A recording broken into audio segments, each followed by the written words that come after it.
I'm Larry Ray, President and CEO of American Manganese, Inc., listed on the TSX Venture, ticker symbol AMY, A-M-Y, with proprietary patents in the U.S., China, and South Africa. Our focus is on recycling lithium-ion batteries for electric vehicles. China recently legislated the responsibility for recycling onto their electric vehicle manufacturers and importers. For more information, please visit AmericanManganeseInc.com or phone me, Larry Ray, at 778-574-4444.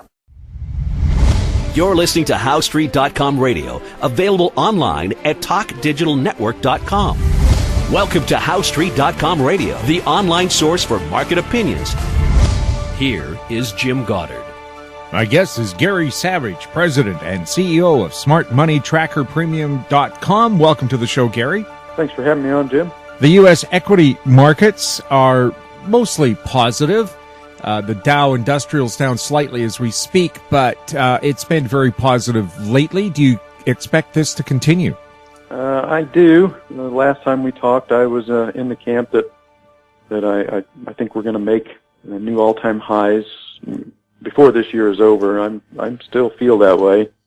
The last time we talked, we rallied just enough for the S&P to test that November high, and I said at the time, I think we're going to need to take a breather. I don't think we're going to go through that resistance on the first try, and we did. We had about a 4-week correction, and that got a lot of people bearish, a lot of people calling for a crash. I did not think that was what was going to happen. I was expecting we were just moving down into a daily cycle low, just a corrective move to kind of catch our breath and then try again to break through that November high, and I think that's what we're doing right now. And I don't know that we're going to do it today, but I think sometime soon we're going to break above that November high and then reverse this pattern of lower lows and lower highs that we've been in the S&P since May of last year. And once we do that, and then I think that's the last confirmation that you need that this was not the beginning of a bear market like many people were thinking. It's just been a really long sideways consolidation after that huge run from the 09 bottom to that top in 2015. The market just needed to cool off for a while, and that looks like what has happened is over the last year we've just kind of churned sideways. Why the optimism? Well, we've got negative interest rates, in many parts of the world. In the U.S., we've got virtually zero interest rates. We've got trillions and trillions of currency units that have been printed over the last 7 years. I don't see the U.S. going into recession.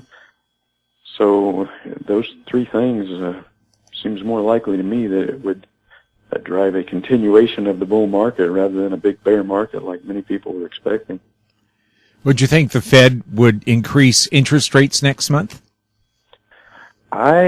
I'm going to say they're going to do it either in June or July, one or the other. We're going to see another rate hike. They've been pretty vocal lately. It seems pretty clear that they're trying to prepare the market for another rate hike. So I'm going to say we're going to get it either June or July, one or the other. Is that a good move? Actually, I think it is. I think and this is another area that I think will drive stock prices and everything. I think everything goes up together. Stocks, gold, oil, commodities, everything. I think that 30-year bull market in bonds is coming to an end. So if bond prices are coming down and interest rates are going up, then that implies that capital is coming out of the bond market. If it's coming out of bonds, it's got to land on something. And my feeling is that it will probably land on everything. Stocks, gold, oil, everything. Now, everything doesn't have to go up together every single day, but I think generally speaking, commodities, gold, stocks are all going to be trending up in the next several years, which has been the norm over the last 16 years. For most of that time, everything tended to trend higher together. U.S. income and housing prices were up 2 months ago. That's the nearest stats that we have. Is that still a positive indicator as well? Yeah, most of the economic releases are coming in at least slightly better than expected. So that just kind of backs up what I'm saying. I don't think we're starting a bear market. There's really no signs of a recession here in the U.S. So I think everything's going higher. Why is it we hear only the negative stories? We never hear about the positive ones. Perhaps the little shop down the corner that opened, because it's the small businesses that generate the most jobs, right? Correct. Yes. And I can't speak for the rest of the country, but here in Las Vegas, things are the economy is churning along pretty good. I see a lot of hiring signs, and as far as I can tell from this part of the country, we seem to be doing okay. Well, I think the casino gauge, as I call it, is a pretty good one. If people are feeling confident and up, they go to Vegas to celebrate that, don't they? That's been my theory for a long time. I know some people disagree, but Vegas runs on the money from around the country, people coming here to vacation, and if they've got enough money to be willing to come throw it down on a blackjack table, then I would think that the rest of the country seems to be doing okay if Vegas is churning along, and it is. Well, even here where we have a poor Canadian dollar, friends of mine who planned to go to Vegas still went anyway, even though the buck was worth 25-30 cents less. So, you've kept your Canadian friends. Yeah, we get a lot of foreigners here. Even now it's even better since the dollar's gotten weaker. That even improves it even more. Of course, if U.S. interest rates go up, it will make the dollar stronger, won't it? Not necessarily. During the last rate hiking cycle, from what was it? I believe it was 2004, 2005 to 2006. The dollar went down. So I think that is a misconception that a rate hiking cycle has to strengthen the dollar. And since that first rate hike back in whenever it was, October, December, the dollar has actually gone down. So I wouldn't automatically assume that hiking rates is going to raise the dollar. It may temporarily, but I'm kind of the opinion that the dollar has probably put in a double top, and we've started another 6 to 7 year cyclical bear market in the dollar. How close is Elon Musk's big lithium battery plant to Las Vegas? I'm not the one to ask on that. I don't keep up on that kind of stuff. So it's not next door anyway. Yeah, it's not next to my house. The mining sector in Nevada, how's it doing?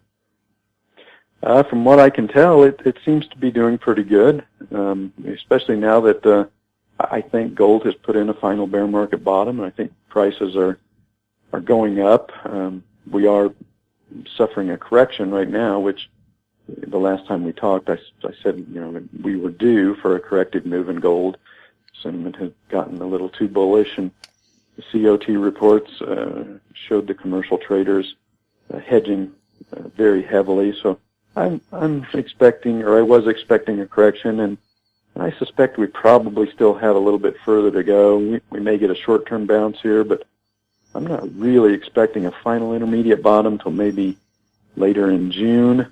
But I do think gold has put in a final bottom, and I think we're headed back up. And maybe in the next 2 or 3 years, we're going to see 1900, 2000 again. We'll have more with Gary Savage right after the break. I'm Larry Ray, President and CEO of American Manganese, Inc., listed on the TSX Venture, ticker symbol AMY, A-M-Y, with proprietary patents in the U.S., China, and South Africa. Our focus is on recycling lithium-ion batteries for electric vehicles. China recently legislated the responsibility for recycling onto their electric vehicle manufacturers and importers. For more information, please visit AmericanManganeseInc.com or phone me, Larry Ray, at 778-574-4444. Welcome back. We're speaking with Gary Savage. Gary, what's your outlook on crude oil? Well, I've been bullish on oil for a long time, and I think the last time we talked, I said, we're gonna continue higher, and at some point we're gonna look back and realize that the fundamentals changed, in the early part of this year, and we're probably going to have at least tight supplies by this time next February. So I'm going to stick with my call. I think we're going to see $60 oil before this intermediate rally tops, and then we'll get some kind of a multi-week correction similar to what we're having in gold now. But I don't really expect this intermediate cycle to top until oil probably reaches around that $60 level. And that may not be until June or July, maybe even to early August before we get that final intermediate top.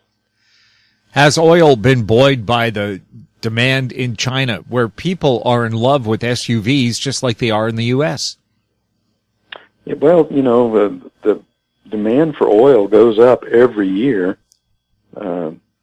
So, if economies start to improve again, which I think they probably will, then the demand side of oil is going to go up. And I think the supply side may stay a bit tight for several years. I mean, that was a big crash in the oil market, and that had to scare management and these energy companies, or I don't really think these guys are going to be willing to just drill again for several years until they are convinced that oil is going to stay above $60. So I'm going to predict that we're probably going to have some tight supply or tight production for maybe a couple more years here until the energy sector becomes more comfortable with the idea that oil is going to stay above $50. What about all the talk from politicians worldwide that oil is passé and it's going to be all solar and wind? Well, I think we are going to develop those energy plays, but it's going to take a while. It's not something that's just going to come online very quick.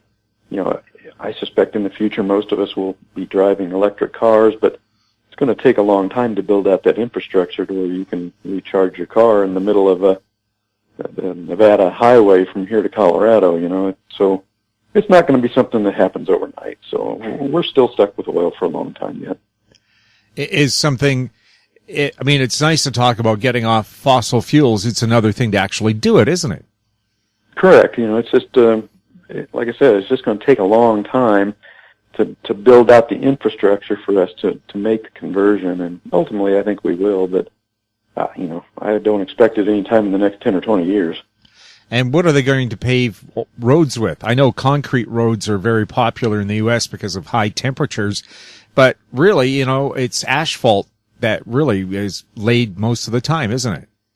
Yeah. Oh, yeah. We're not going to be completely weaned off of oil for a long time. It's still the lifeblood of the world economy. Do you think China is doing as poorly as some people have put it?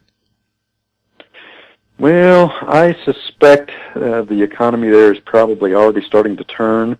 It's just that you usually don't recognize the turn until months or even years later, which is exactly what I think is happening in oil.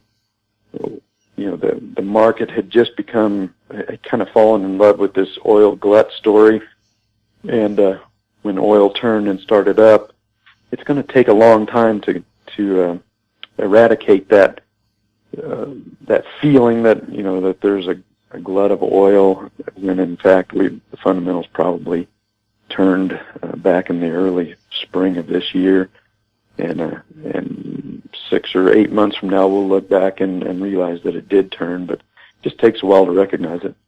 Is it going to take a while to reassemble these very skilled crews that are needed to run rigs efficiently when they do start drilling again?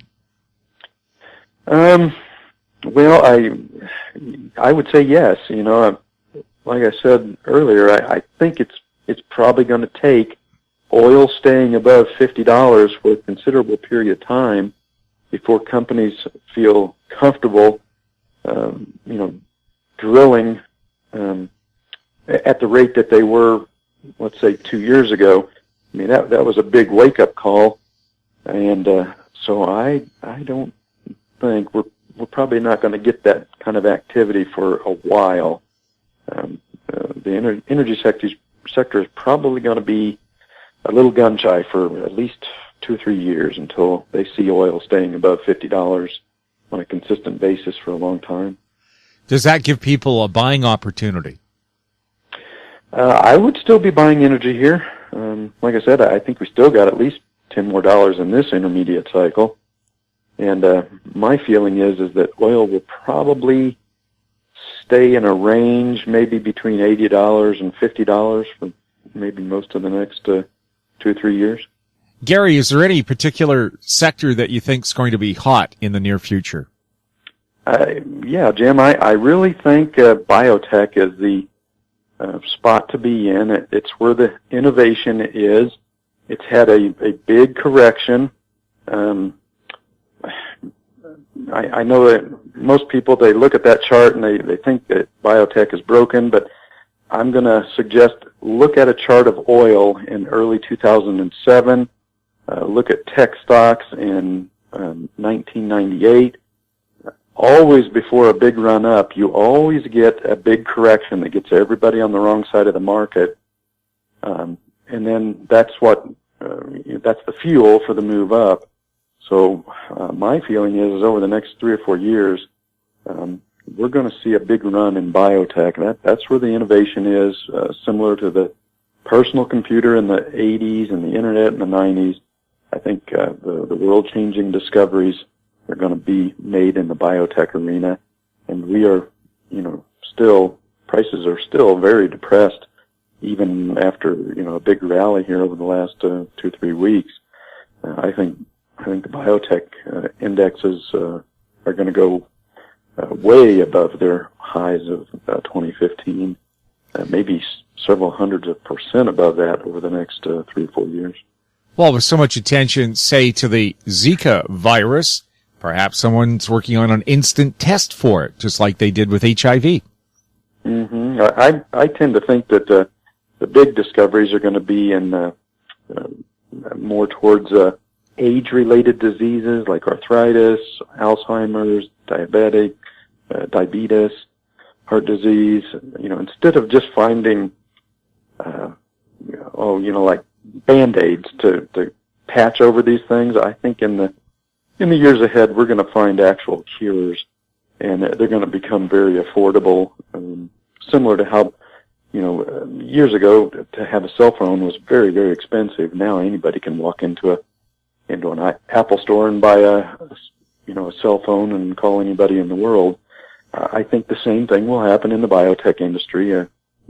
Procedures that are expensive now will become very affordable, very cost effective, and I think over the next 10, 20 years we're gonna find permanent cures for most of the ailments of old age, which will significantly reduce and maybe eliminate Social Security, Medicare, and Medicaid. Right, and they've already said that people's life expectancies have skyrocketed, and so many people have not planned their retirement to take that into account, that you're not going to die 2 years after retirement. Expect to live another 20, 30 years. Yeah, and I think that the quality of life after retirement is going to go up significantly. I think that's where the big improvements in the biotech industry will be. Gary, thank you very much for chatting with us. Happy to do it, Jim. Glad to be here. My guest has been Gary Savage, President and CEO of SmartMoneyTrackerPremium.com. You're listening to HowStreet.com Radio. Find us on Twitter at TalkDigitalNet. Our YouTube channel is Talk Digital Network. Comments or questions for the show can be emailed to info@HowStreet.com. I'm Jim Goddard. Thanks for listening. Comments made on HowStreet.com Radio are an expression of opinion only and should not be construed in any matter whatsoever as recommendations to buy or sell any financial instrument at any time.